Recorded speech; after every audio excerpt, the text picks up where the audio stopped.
ርዕሰ ሊቃነ ጳጳሳት የመገናኛ ብዙሃን ባለሙያዎችን አመሰገኑ።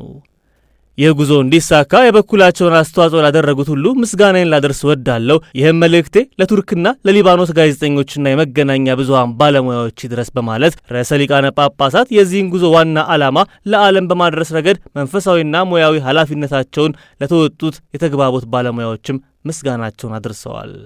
ርዕሰ ሊቃነ ጳጳሳት ሊዮ ከቤይሩት ወደ ሮም በረራ ላይ ከነበሩት 81 ጋዜጠኞች የተነሱላቸውን ጥያቄዎች በእንግሊዝኛ በጣሊያንኛና በስፓኒሽ ቋንቋ እየመለሱ የመረጃ ፍሰቱን በጥቂት ቀናት ለቢሊዮኖች ሲያደርሱ እንደነበር ያሰፈረው የዘኒት ድረገጽ ከተነሱት ርዕሰ ጉዳዮች መካከል በቅርቡ ስለተጠናቀቀው ሐዋርያዊ ጉዞ፣ ስለ መካከለኛው ምስራቅ፣ ስለ ዩክሬን ጦርነት፣ ስለ አውሮፓ የሰላም ድርድርና ስለ ቬንዙዌላ ሁኔታ ጥቂቶቹ እንደሆኑ አስቀምጧል።